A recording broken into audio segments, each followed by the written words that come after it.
cómo era posible que el cuerpo de Jesús fuera, por una parte, tan distinto a nuestros cuerpos actuales, que podía entrar en una habitación sin abrir la puerta o la ventana, lo que fuera, que traspasó, y al mismo tiempo tan similar a los nuestros, que incluso pueda tener las marcas de la crucifixión, y les decía, pálpenlo, ¿no? Eso, pues, ante el intelecto, ante el entendimiento, pues imagínense, pónganse en el lugar de los discípulos, ¿no? Entonces, después del 41 al 43, que dice que ellos pues estaban todavía llenos de asombro, y él les pide algo de comer, y entonces comió delante de ellos. O sea, vemos aquí que los discípulos pues no podían creer a causa del gozo que tenían, y continuaban por un tiempo así, ¿no? O sea, psicológicamente hablando era como incomprensible, ¿no? Todo esto, o sea, ¿cómo? Entonces debemos entender, tener presente que 2 días antes sus corazones habían sido atravesados por un sentimiento de completa desesperación, y cuando Jesús ya muere, pues esa situación ya parece que estaba irremediablemente perdida. ¿No lo vieron expirar? ¿Lo vieron morir? O sea, dijeron, pues ya, se acabó. Era el fin, ya Jesús ya no estaba el maestro, ya no iban a escuchar su voz, ya iban a tener que seguir viviendo, y todavía con todos en contra, con los que lo habían matado y viviendo ahí, ¿no? Así como, pues ya se fue, el que nos daba la fe, la fortaleza se fue, gracias, pues ahora ya estamos completamente solos, a correr, y mejor hay que juntarnos, ¿no? Y a hablar, y yo no sé qué habrían estado haciendo, a lo mejor orando, no lo sé, pues el Señor ya había muerto. Entonces, creer ahora que Él de veras estaba parado ahí en medio de ellos, que estaba vivo, pues era casi imposible a la mente, ¿no? A la mente humana. Entonces ellos decían, no, pues ha de ser un espíritu lo que estamos viendo, ¿no? A lo mejor probablemente es un producto del éxtasis, ¿no? Aquí entre nosotros, ¿qué está pasando? A veces decían, ¿puede ser Jesús? Debe ser Jesús, pues qué maravilla, y al momento siguiente podrían decir, no creo que es muy bueno para que sea verdad, o sea, no, ha de ser un fantasma. Fue por esa razón entonces que el Señor, paciente como siempre, come delante de ellos un trozo de pez asado para convencerlos de que era un cuerpo, de que no estaban viendo un espíritu, sino que estaban viendo a su propio Salvador, a su Señor resucitado. Entonces Él abre ya su entendimiento les da la capacidad. Es cuando viene ya o sea, es cuando les decía yo que en mexicano te cae el 20, ¿no? Es cuando viene la obra del Espíritu y ¡fum!, te lo revela, y dices, ¿no les ha pasado? O sea, o una verdad para ti, dices, órale, sí, lo comprendo para mí, o sea, que no me está hablando claramente. Pero las escrituras, siempre es fundamentado en las escrituras, no lo olviden. Él no te va a decir algo que se opone a las escrituras, o algo que, no, es que si a mí Dios me dijo que, ay, por favor, y no está basado en las escrituras o se opone, eres tú. Eso no es Dios. Dios siempre va a estar basado en las escrituras. De ahí la importancia de que nos empapemos de las escrituras, porque si no, pues ¿cómo nos va a hablar el Señor, no? Si no, te vas a volver como Madame Sassou o una cosa así, nada más para tu propia vida incluso. O sea, y no, va a ser solamente misticismo, y no es así. Nuestra fe no es una fe que es una fe ciega, como dice el mundo, ¿no?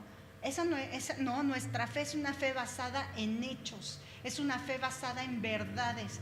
Y ahorita lo vamos a ver cómo más adelante, y cómo sigue después de aquí, se puede ligar pues el libro de Hechos, cómo inicia la iglesia primitiva, de hombres y mujeres que todavía vieron y testificaron, y que todo esto está escrito para que creamos todos hasta el día de hoy, y dieron su vida. ¿Por qué vas a dar tu vida si no es por algo que es verdad, que tú mismo estás palpando? O sea, nuestra fe está basada en verdad, ¿sí? Entonces, el Señor les abre las mentes para capacitarlos, para que entiendan las escrituras, y les dice, así está escrito que el Cristo padeciera, ¿no? Y que resucitara al tercer día.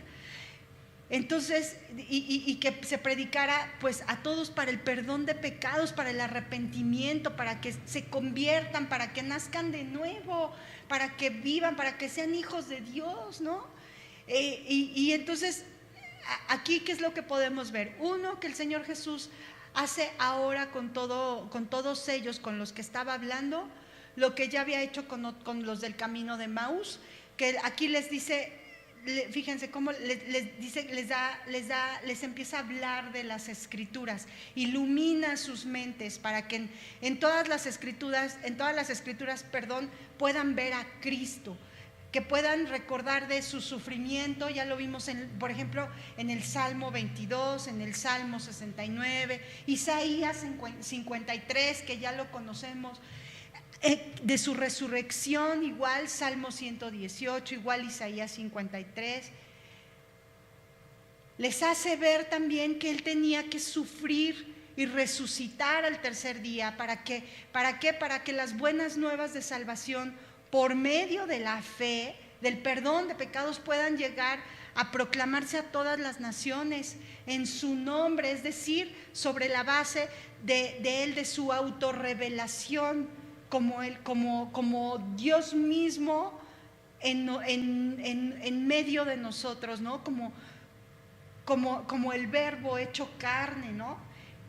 Y esa proclamación, si bien iba a comenzar, entonces les dice que desde Jerusalén iba a proclamarse ese evangelio, esas verdades al resto del mundo, hasta los últimos de los tiempos, hasta que Él vuelva. Entonces estamos viendo el nacimiento de la iglesia, ¿no? A partir no solo de ese pasaje, sino también de varios, como están en Mateo, lo vamos a ver, como está en Hechos, en Efesios. Ahí se ve claramente que la proclamación del evangelio es universal. Entonces esa es básicamente pues la parte central, medular, ¿no? de todos los temas del Nuevo Testamento. Vean cómo dice Mateo 29, 19, dice: por tanto, id y haced discípulos a todas las naciones, bautizándolos en el nombre del Padre, del Hijo y del Espíritu Santo. Ahí vemos, ¿no? Esa parte de que es hacia alcanzar a todas las naciones. Hechos 1:8 dice: pero recibiréis poder cuando haya venido sobre vosotros el Espíritu Santo, y me seréis testigos en Jerusalén, en toda Judea y Samaria y hasta lo último de la tierra. Hechos 28:28. Sabed pues que a los gentiles es enviada esta salvación de Dios, y ellos oirán. Efesios 2, del 14 al 18 dice: porque Él es nuestra paz, que de ambos pueblos hizo uno, derribando la pared intermedia de separación, aboliendo en su carne las enemistades, la ley de los mandamientos expresados en ordenanzas, para crear en sí mismo de los dos un solo y nuevo hombre, haciendo la paz, y mediante la cruz reconciliar con Dios a ambos en un solo cuerpo, matando en ella las enemistades. Vino y anunció las buenas nuevas de paz a vosotros que estabais lejos y a los que estaban cerca, porque por medio de Él los unos y los otros tenemos entrada por un mismo espíritu al Padre. Universal, el evangelio proclamado de forma universal desde Jerusalén hasta el último rincón de la tierra, desde el día 1, desde ese día que se les aparece a los discípulos hasta el día en que Él vuelva, sin distinción de raza, sin distinción de estatus social, sin distinción de género, sin distinción de nada. El evangelio proclamado a toda criatura para que los que el Padre así determine y crean sean vueltos a Él y seamos hijos de Él. Entonces en el 28 dice: vosotros sois testigos de estas cosas, ¿no? Les está diciendo. Entonces, bueno, puesto que los discípulos de Cristo, en primer lugar, ellos mismos han visto las obras del Señor, han escuchado sus palabras, o sea, de viva voz estuvieron ahí y habían experimentado en sus corazones el significado y el valor de lo que son las buenas noticias, las buenas nuevas. Ellos deben dar testimonio respecto de ello, de lo que están viendo, de lo que vieron y escucharon. Ellos son y deben ser testigos de Cristo. Por eso les dice, ustedes son testigos de estas cosas, ¿sí? De que yo resucité, de que morí, de que están viendo mi cuerpo, que sí, no soy que nadie robó mi cuerpo, que no está por ahí oculto, que no soy un espíritu que vino y que se les presentó, que no soy producto de la imaginación, que resucité, que se cumplen las escrituras. Son testigos fieles ustedes, están vivos, por eso están haciendo la iglesia, no lo perdamos de vista, ¿sí? Está diciendo, son testigos, la iglesia se está fundamentando sobre verdad, sobre evidencia. En cualquier momento ¿sí es cierto? A ver la evidencia.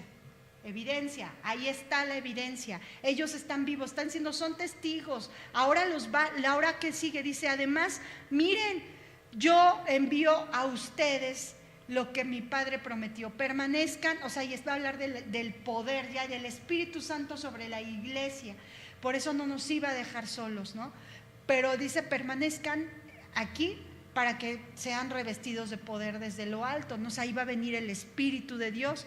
Jesús está entonces informándole a eso a los apóstoles, que estaba ya por enviar la promesa de Dios, que es el Espíritu Santo. Aquí podemos ver, si gustan, Juan 14, para reafirmar estas verdades. Juan 14, 16, dice, y yo rogaré al Padre y os dará otro consolador para que esté con vosotros para siempre, el Espíritu de verdad, el cual el mundo no puede recibir porque no le ve ni le conoce, pero vosotros le conocéis porque mora con vosotros y estará en vosotros. Y no os dejaré huérfanos, vendré a vosotros, ¿no? Está hablando de toda esa maravillosa parte de la Escritura, de la promesa del Espíritu Santo.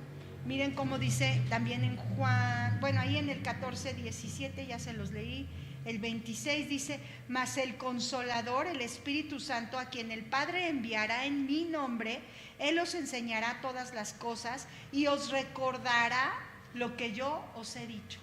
¿Sí? La obra, ¿quién ha visto la obra del Espíritu Santo en su vida? Claro, todos lo hemos visto. ¿Por qué? Porque somos hijos de Dios, ¿no? Entonces, el mismo Espíritu nos trae a nuestro corazón la certeza de que somos hijos de Dios. Y Él mismo nos habla y nos recuerda la palabra en medio de cualquier circunstancia. Somos guiados por el Espíritu de Dios. Fíjense que dice ahí en Hechos 1:8, igual todo el mundo conoce Hechos 1:8, bueno, no todo el mundo, todos los cristianos.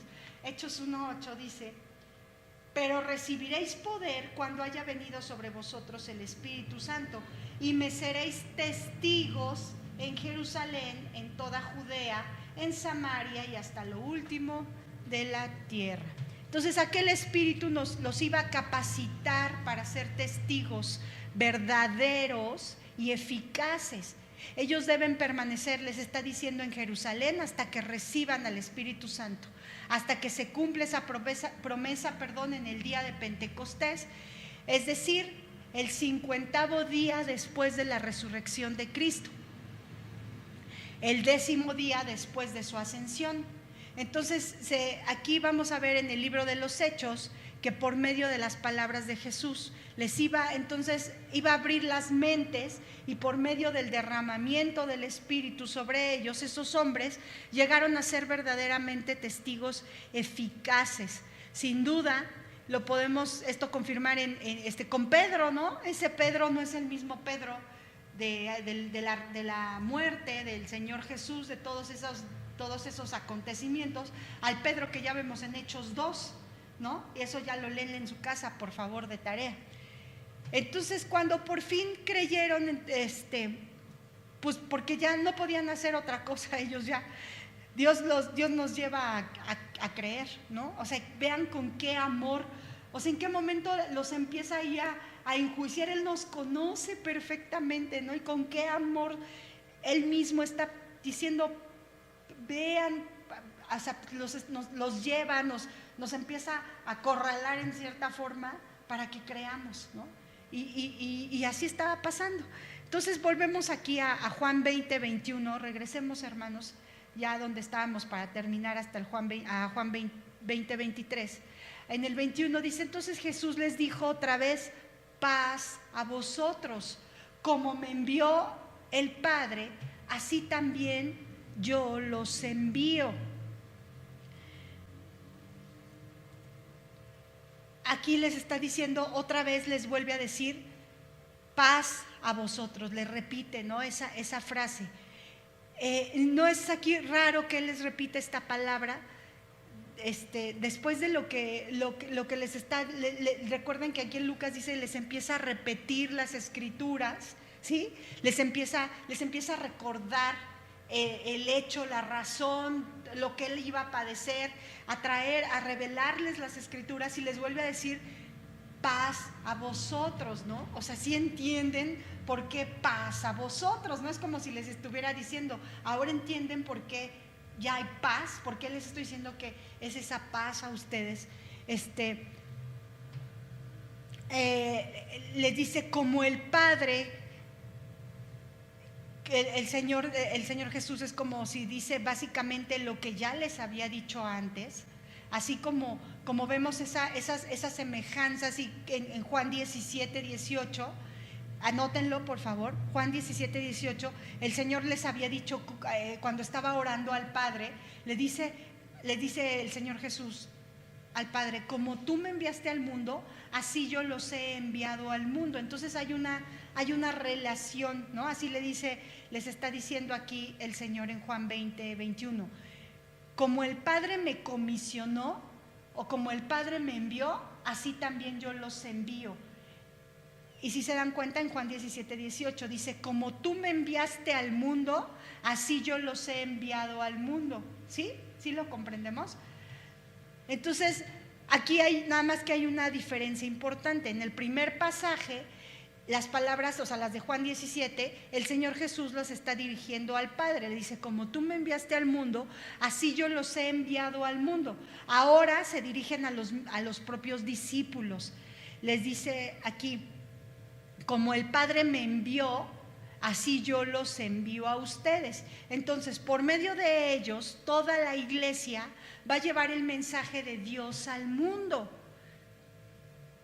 No hace falta decir que todo creyente, o sea, ustedes y yo y todos los creyentes, debemos tener también esa misma comisión, el dar testimonio de Cristo en nuestra vida a todas las criaturas, ¿no? El hablar no solamente como merolicos, sino el dar testimonio, el ser un testimonio vivo de esas escrituras, de lo que Dios ha hecho en nuestra vida.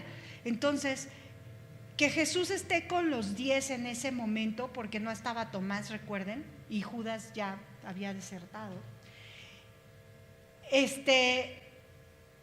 está hablándoles en paralelo con eso con ese versículo de Juan 17, 18. Como tú me enviaste al mundo, así también yo los he enviado al mundo. ¿Cómo les dicen en Juan 17? Le dice al Padre, si recuerdan, cuando está orando, les dice, pero no te pido solamente por esto, sino también por los que han de creer por medio de la palabra de ellos. O sea, está fundando la iglesia, repito, ¿no? Le está diciéndoles a ustedes, pero también hasta nosotros, a ti, a todos, ¿sí? A mí. Entonces se podría parafrasear, del mismo modo que me enviaste al mundo, envío a estos 11 al mundo. Mas no te ruego solamente por estos 11, sino también por los que han de creer en mí por la palabra de ellos. Entonces, la analogía entre el enviar al Hijo como mediador y el enviar a los apóstoles, aquí lo podemos ver en Juan 17, ¿no? Esa autoridad que es la misma, el mensaje es el mismo. Sin embargo, claro, hay una gran diferencia. Jesús, por medio de su expiación, hace posible el mensaje. ¿sí? O sea, Él es el mismo que se está dando en expiación. Los apóstoles y ustedes y nosotros, como siervos de Dios, solamente lo proclamamos esa verdad. Pero los hombres a quienes les proclamamos la verdad son los mismos, eso sí, a los mismos pecadores, ¿no? Hasta el último. Entonces, Juan 22 y 23 finalmente dice: y habiendo dicho esto, sopló y les dijo: recibid el Espíritu Santo. A quienes remitiereis los pecados les son remitidos, y a quienes se les retuviereis les son retenidos. Entonces, dicen que el mejor texto dice que sopló sobre ellos, o sino simplemente, no dice sopló sobre ellos, sino simplemente sopló. Este soplar tuvo un significado simbólico, ¿sí? Porque luego lo usan para un montón de cosas. Simbolizó un don específico del Espíritu Santo. En un sentido, este don se comunica a toda la iglesia.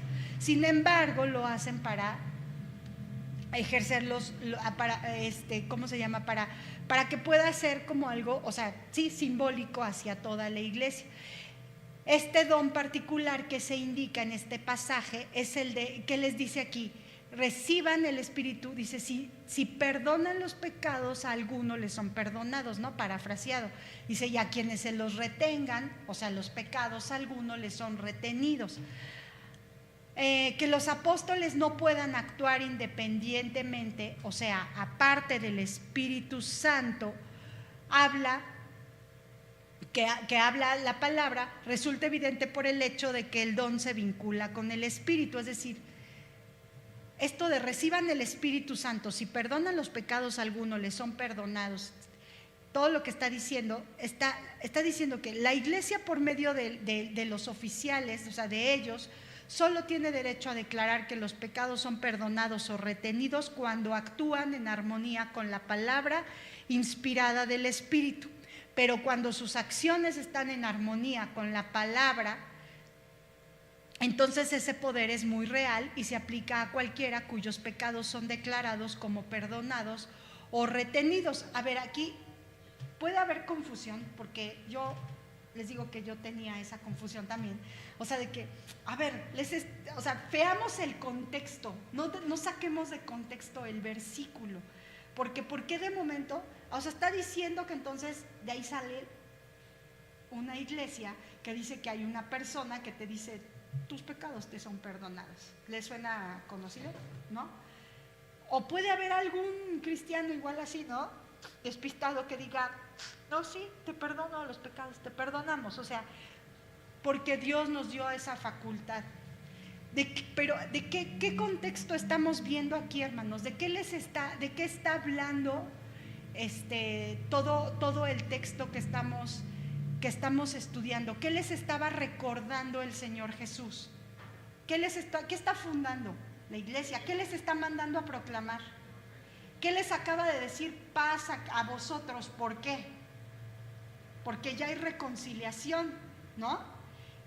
O sea, como de momento dice, les sopla, dice, ¿no? El Espíritu, y les dice, perdonen los pecados. O sea, ¿cómo? ¿De qué está hablando? Está hablando de perdónale los pecados, de que las faltas que es que te ofendió a ti, oh Israel, a ti, y entonces ya yo digo, ya te perdonamos, estás perdonado, Israel, porque Dios me confirió a mí eso, y ya estás perdonado por lo que le hiciste a ella.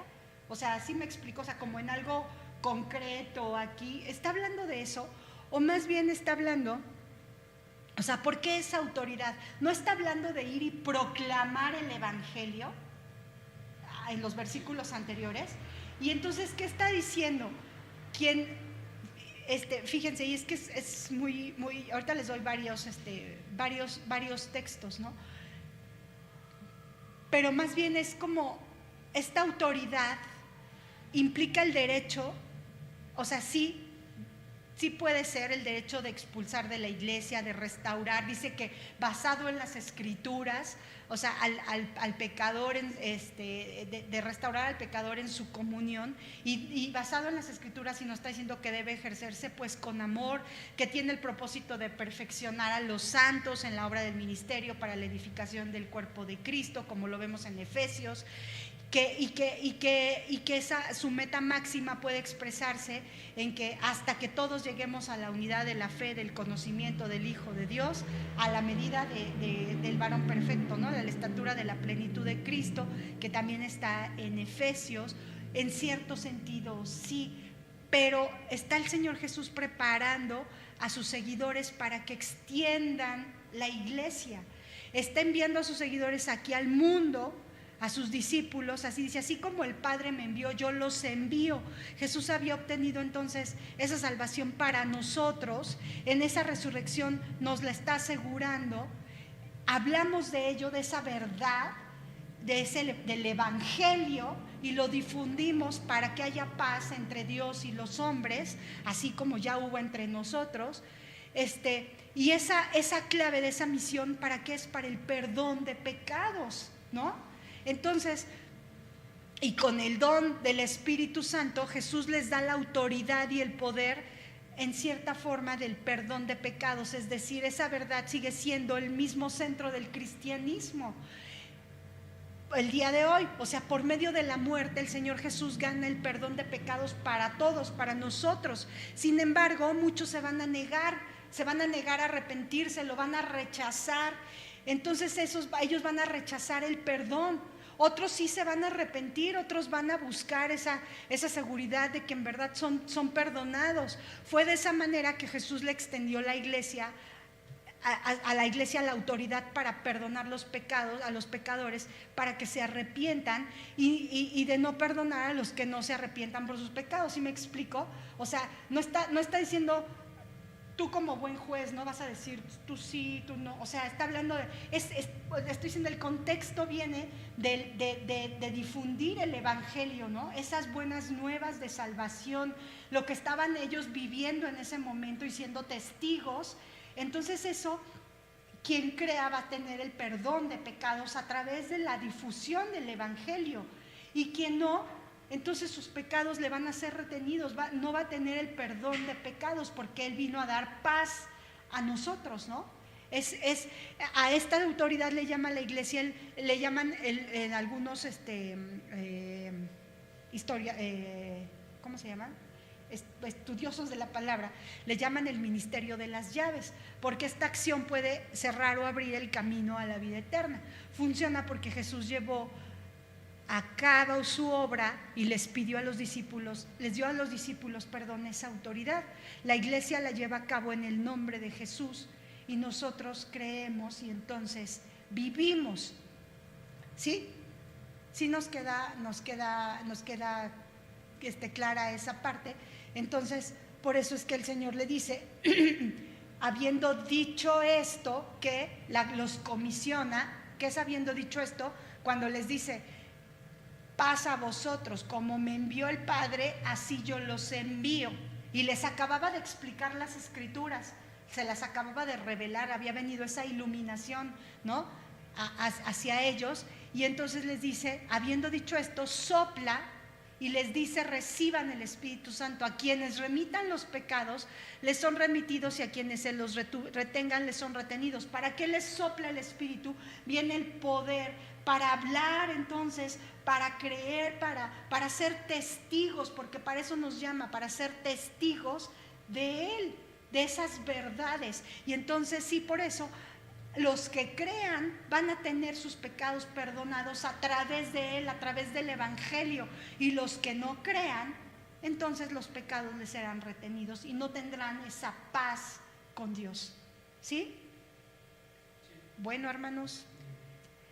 Y después vamos a ver que estaban ahí reunidos y de repente llega Tomás. Y vamos a ver ahí también una hermosa enseñanza, si Dios lo permite, la siguiente semana.